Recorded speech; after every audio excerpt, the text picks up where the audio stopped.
Narito po kami ngayon sa PNP Headquarters sa Camp Crame sa Quezon City kung saan kukuha po tayo ng impormasyon kaugnay ng mga insidente sa pagsalubong sa bagong taon. Arestado ang isang pulis sa Malabon City na nagpaputok ng baril ilang oras bago po magpalit ang taon. Nasa kustodiya na ng Malabon Police si Sergeant Karen Borromeo. Isinuko na rin niya ang kanyang baril. Nahuli siya matapos magsumbong ang isang concerned citizen. Hindi pa malinaw kung bakit siya nagpaputok ng baril na mahigpit pa namang ipinagbabawal. Maharap siya sa dismissal proceedings. Nitong Disyembre, inihayag ni PNP Chief General De Bolsinas na hindi na itetape ang mga baril ng pulis dahil karamihan daw sa kanila ay may self-restraint at disiplina. Kahit pa naman po yung depensa niya kung siya po ay hindi nag-perform ng duty niya at that time na nagpaputok siya ng baril niya at sadya naman po nagtestigo na yung pinaputok niya yung baril niya, wala itong reglan na gawin niya yun. Definitely yung kanyang kakarapin na isang mabigat say great misconduct at hindi po natin papayagan po ito. Okay.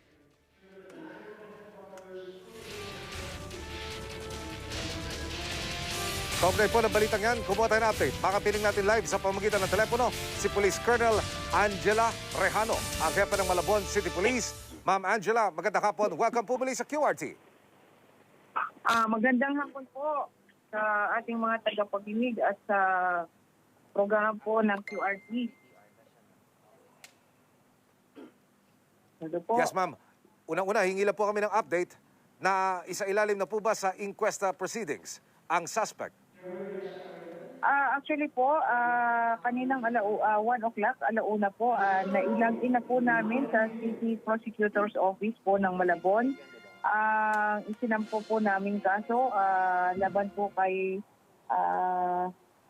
Police Staff Sergeant Karen Borromeo po. At ito naman po ay na-receive.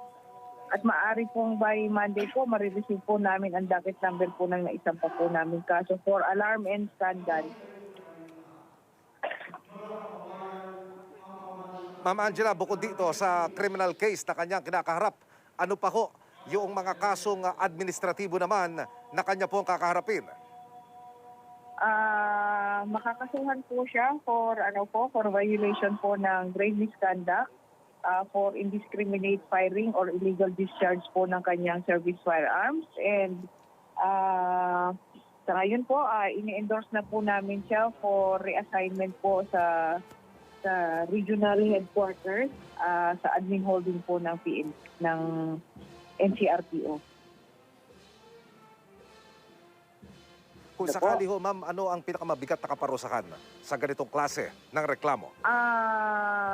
Maaari po siyang ma-dismiss po from the police service and forfeiture po ng mga iba pong mga benefits afforded for a police officer po. Okay. Ma'am Angela, alamin lang ho namin ang present location ni Staff Sergeant Borromeo. Sa ngayon po, nasa po siya, custody po ng Malabon City Police Station sa custodial facility po namin. Dahil po sa voluntary surrender niya po kagabi, Opo. Kasama na po yung pag-aresto po namin siya at nakadetain na po siya ngayon sa Malabon City Police Station custodial facility po. Tama ito, Ma'am Angela, ngayong taon hindi po kayo nagselyo. Ano ho, ang puwersa ng Philippine National Police, hindi po naglagay ng takip doon sa muzzle, doon sa bunganga po ng baril. Wala po kaming naisagawang muzzle taping po ngayong pong 20 ngayon sa po ng Ligtas Paskuhan at sa pag-observe po ng ating New Year celebration. Gawa ng po, patuloy po rin ang pagganap po ng ating kapulisan sa anti-criminality operations, kagaya po ng Oplan Cita, Checkpoint, Oplan Galugad, at iba po pong mga police interventions. Kaya po, in any eventuality, maaari pong gamitin din po ng ating kapulisan ang kanilang issued service firearms. Kaya wala pong direktiba din po na naibaba for the muzzle taping po ng ating ng baril ng issued firearms ng ating kapulisan po dito sa Malabon. Apo, kanina po Ma'am Angela, sinubok ng GMA News na makuna ng panig si Staff Sergeant Borromeo, subalit siya po ito manggi. Mari lang hubang malaman sa inyong pakikipagkwentuhan sa kanya, ano ho ang kanyang nabanggit ukol dito sa kaso na ito? Actually, ayon sa ating investigasyon, ang naging motibo po ng ating pulis na magpaputok po ng kanyang baril ay doon po sa kanyang na naging alitan sa kanyang kaliviin po na girlfriend. Ayun po sa kanyang naisalaysay po sa amin sa investigasyon. Apa. Yun po ang nagbigay po ng nag-trigger para sa Apa. kanya po na magpaputok po ng kanyang service firearm. Ano po mga ebidensya, Madam Angela, ang inyong nakuha dito po sa lugar ng pinangyarihan? Doon sa crime scene po, na-process na rin po ng ating SOCO yung crime scene, at doon po sa lugar na yon na naka-recover po ng 14 pieces ng cartridge doon sa crime scene, doon po sa barangay Ibaba, Malabon City. Ibaba, apo. Apo, Ma'am Angela, apo, para sa ating mga kababayan, yung treatment ho, yes. Apo, Ma'am Angela, bilang panghuli na po ito, yung treatment po, Madam, dito sa police na suspect. Actually, sa proseso po, wala po tayong binibigyan po ng special treatment. Hindi po police po siya, may special treatment. Pareho po ang proseso po natin. Basta pag may nilabag po na batas, pare-pareho po ang proseso po natin sa kanila po. Maliban, regardless po kung police po sila o civilian, pare-pareho po ang treatment po natin. Mga kapuso, ang hepe ng Malabon City Police, si Police Colonel Angela Rejano. Ma'am Hepe, maraming salamat, magandang hapon. Happy New Year. Thank you rin po, and Happy New Year. Samantala, 2 bata sa magkaibang probinsya ang nasa pool ng ligaw na bala. Kabilang ang 12 taong gulang na babae sa Sapad, Lanao del Norte. Habang naglalaro ang biktimang si Suzette Abregondo Manamparan, bigla po siyang natumba. Yung pala, tinamaan na siya ng bala. Dead on arrival siya sa ospital. Sa Santa Catalina, Negros Oriental, nasa pool ng bala sa tiyan ng isang bata. Isa namang biktimang natutulog ang tinamaan ng bala sa Dagupan City. Wala pang detalye kung anong kondisyon nila. Iniimbestigahan pa kung sino ang mga nagpaputok ng baril sa mga insidente. Sa punto namang ito, mga kapuso, makakapiling po natin live si PNP spokesperson Brigadier General Ildel Brandy Usana. General, magandang hapon. Welcome sa QRT. Magandang hapon din po. Unang-una, sir, sa pangkalahatang assessment po ng Philippine National Police, kamusta po ang naging pagsalubong sa bagong taon dito po sa ating bansa? Well, base ho sa ating initial assessment, lumalabas po na pangkalahatan, naging matahimik at matiwasay ang pagsalubong sa ating bansa pagdating po sa bagong taon. Apo. At ito na rin po marahil ay tulong na rin na galing sa mga mamamayan, Apo. lalong-lalo na sa mga local government executives na nagkaroon na ng declaration Apo. as regards yung total firecrackers ban. Apo.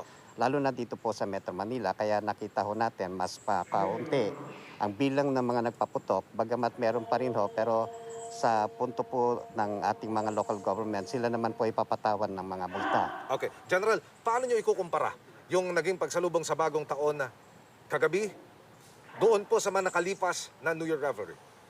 Kung titignan ho natin ang mga datos, lumalabas na sadya po talagang napakatahimik ang ating pagsalubong sa bagong taon ngayon, ang 2021. No? Yung takbo ng mula 2015 hanggang ngayon, lumalabas po sa information coming from the DOH na 85% more or less ang naging difference mula pa nang nagkaroon tayo ng mga problema sa mga pagpapaputok ng firecrackers hanggang sa ngayon. At marahil dito po sa pangyayaring to, sadya po talagang naging positibo ang direksyon na tinahak natin pagdating sa public order and safety dahil po maraming mga mamayan na sadya ding hindi na rin bumili ng mga firecrackers. Opo. At kung meron man ng mga nagpaputok, ito po ay sadya namang in-address ng ating mga kapulisan. Okay, General, dumako naman tayo dito sa mga kaso ng indiscriminate firing. Gaya po doon sa Malabon, yung una namin binabasa kanina. Ano po, sa inyong pangkalahatan monitoring, ilang insidente po ng indiscriminate firing ang inyong naitala? Well, kung tatakbo tayo mula December 16 Apo. hanggang ngayon, lumalabas po may 18 cases po tayo ng indiscriminate firing. Opo. Halos lahat po dito ng mga perpetrators na aresto naman. No? Okay. And of course, mas mababa ito kumpara sa nakaraang mga panahon. Opo. Lalong-lalo na last year, mga 34 po ang nabilang dito po sa mga ganitong kaso. 80 naman po ngayon. So malaki po ang difference. Doon sa mismong pagsalubong sa 2021 na kagabi, General, meron ho ba kayong datos kung ilang indiscriminate firing cases? Wala pong Okay. naitala, Okay. except yung Yung babae po. tinatawag nga po na stray bullet. Okay. So most likely, resulta din ito ng indiscriminate firing. Okay. Aha. Ano po, dumako tayo doon sa kaso ho sa Malabon, ano? Si Staff Sergeant Borromeo. Ano po ang mangyayari doon sa policewoman na inaresto dahil sa indiscriminate firing sa pagdaan po ng proseso? Kakaharap po siya ng both administrative at criminal sanctions. Sa administrative naman po at binigyan na po ito ng diin ng ating Chief PNP. Aha. Na the moment sila po ay mahuli na nagpaputok illegally ng kanilang firearms, sila Opo. po ay madidismiss sa serbisyo po. Aha. Kahit bawal, marami pa rin ho ang nagpaputok at gumamit ng mga pailaw sa pagsalubong sa bagong taon. May mga nahuli po ba ang ating puwersa, sir?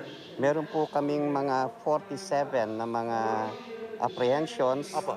Bagamat ito po ay naayon sa mga ordinances na ini-impose ng ating local government units, most likely sila po ay papatawan ng multa. Apa.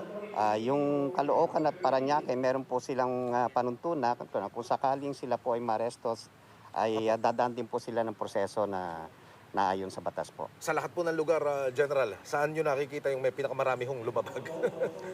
Hindi pa po natin Wala pa. na-generate lahat Okay. dahil running total pa naman ho yung ating nakuha sa mga field. Apa. And then, ang ating naman pong datos tatakbo hanggang January 6 nitong taong pong ito. Okay. Ang sabi po ng Department of Health, mas mababa ng 85%, General, yung mga firecracker-related injuries ngayong taon.